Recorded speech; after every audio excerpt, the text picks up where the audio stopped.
she would turn to me and she'd say, Bunky, go home and write a book. And I'd say, okay, Miss Audrey. But not until I came home did I really decide in earnest to write it. And you know, almost every single person I knew wanted to know about the experience in as much detail as possible.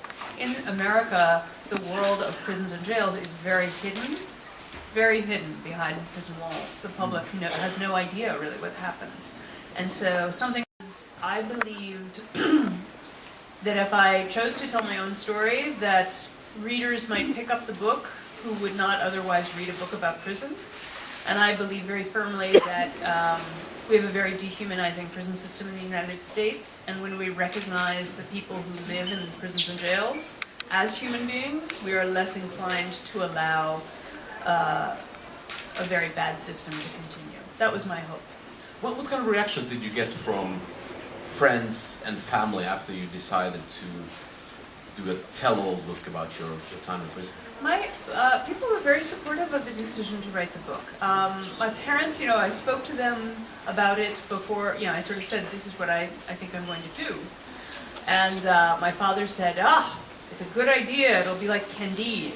I was like, I'm not sure if that's true, Dad, but my mother was a little more hesitant, but they were both very supportive. They, I think, share my point of view that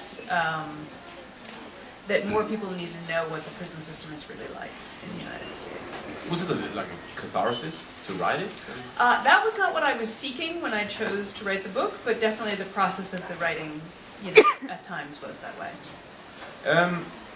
When you were younger, because in the book you write a lot about all the books that people send you in prison from friends, and you seem to be an avid reader yourself. Yes. Did you grow up with, you know, prison books like Papillon and? No, I think Slaughterhouse-Five was the first really book that I read that took prison as its subject. But no, I wouldn't say that canon was a big part of my reading growing up. But did you do research on other prison memoirs? After I'd been indicted and when I knew for sure that I was going to go to prison, yes, I tried desperately to read a great deal. But what I wanted to read was fact, not fiction. It was very difficult to find anything that had been written by a woman. Almost everything that I could lay my hands on had been written by men or about men. So I was very ill prepared in that respect. Yeah, because you write in your book that you went to Amazon and you basically bought all the how to survive in prison books. Yeah. But there were only books for men there. Yeah, basically. So is this like the first? Is it a how-to book? I wouldn't say that. Actually, since that time, I mean, that was in the it was 1998 was when I was indicted. Since then, a number of very, very good anthologies of women's writing from prison have been published in the United States. But back then, those books had not yet been published. So I think the most useful book that I read was one called You Got Nothing Comin', by a man named Jimmy Lerner, which was a memoir. He spent time in prison in Nevada. But he had committed a very serious crime, and he was incarcerated with people who had committed very serious crimes in a very different setting than what I experienced. So even though it was a good story, and it was a good way to sort of try to imagine the experience of incarceration, his experience was very different from mine. And then your book, Orange is the New Black, was turned into a TV series. Huge hit on Netflix. How did that come about, and what do you think about the TV series? The book was published in 2010, and Genji Cohan, who was the creator of Weeds, a very creative woman who has been working in television for many years, she read the book and she loved it. And so I was actually still on my book tour. I was in Los Angeles, and so she invited me to come and have lunch with her. And we had a long lunch, and she didn't pitch me a vision. She just asked so many questions, question after question after question. It seemed like thousands of questions.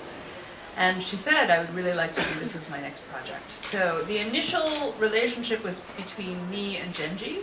And so having the trust or the confidence that you can turn over, you know, this story to somebody else to make an adaptation is a very sort of nerve-wracking thing. But she's very creative, she's very provocative, and that's what I wanted. I didn't want sort of an unsurprising adaptation. I wanted something that would really resonate with people. Yeah, because it is kind of a surprising adaptation, because sometimes the TV series is almost like a sitcom. And I'm really curious about one thing, because a lot of writers, when their fiction is being turned into a movie or TV series, they feel like it's getting away from them, and the director takes artistic freedom. But with your book, they not only take artistic freedom with your words, it's basically artistic freedom with your life. How was it watching an adaptation of your book that became quite a different TV series from the book? I mean, it's an odd experience to watch the show. I think the show is very, very good. I think the creative choices she made in the adaptation are good. And so, for example, I think if they had made it a very faithful biography, it would not have been as effective as television. So moving something from a book into a totally different medium, like a series, requires changes. And so I feel like I got the opportunity to have my say in this book. Every word in this book is true, and it is my voice, and I got my opportunity to tell my story very precisely here. I think that Genji needs to be able to have creative freedom to make the show as entertaining and as sort of impactful, as powerful as possible.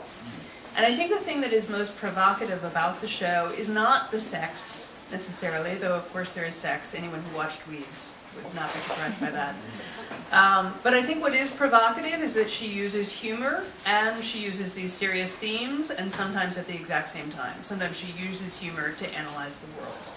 And I think that that is good, because I think, quite frankly, for many viewers, the show would be unbearable without the humor. I think it's very hard, actually, to get people to really look at desperation and sometimes degradation and some of the terrible things that happen in a setting like an American prison without some of the sort of almost like the release valve of the humor. It's been 20 years since you did the things that put you in prison, but also the things that made you write a book and become not the creator, but participant in a hugely successful TV series. If you could go back 20 years, would you change anything? Yes, definitely. Yeah. Yeah, the experience of incarceration is a terrible one and an indelible one. You know, the suffering that I put my family through is not worth it. And also, you know, while I was in prison, I forged these very powerful friendships with women whose lives had been devastated by drug addiction and drug abuse, whether it was their own or their parents or their community. And so those relationships make me take very seriously my own choices and any way that my own actions contributed to someone else's substance abuse or addiction is something you cannot take lightly. So yes, I would definitely go back in time and change it all. One final question. Looking back at your time in prison, what was the lowest point, and was there any highlights, anything that you remember as like the best of times? The lowest point was definitely when my grandmother died. My grandmother died while I was in prison, and I tried to obtain a furlough to see her before she died, and was denied was not granted that. So that was a terrible, when someone that you love needs you so much when they are suffering, and you cannot do anything for them, and you cannot sort of fulfill your responsibility as a parent or as a child or as a granddaughter. That is very devastating. And then, the last thing you expect is that there will be any high points in prison. But, human beings are incredibly resilient creatures, and you find ways to hold on to your humanity. And so part of those ways, some of those things might be through the sharing of food or laughter, or just those bonds and relationships that you form with these women who are going through this survival story by your side. So, so those relationships, I suppose, in broad terms. Congratulations on a great book, a great TV series, and season number 2 is arriving in June. June 6th. June 6th. June 6th. You can all watch Piper Kerman on the tiny little talk show called Skavlan tonight at an arcade together with some ski runners. Yes, a Norwegian, I'm afraid I don't remember his name, but a cross-country skier who I think is in the midst of a controversy. And then, yeah, so you'll be on TV today, and tomorrow I'm actually interviewing you again. Lucky me. At Kappendam, if anybody wants to come up there, we'll do a little longer session than this. Thank you so much. Piper Kerman, everybody.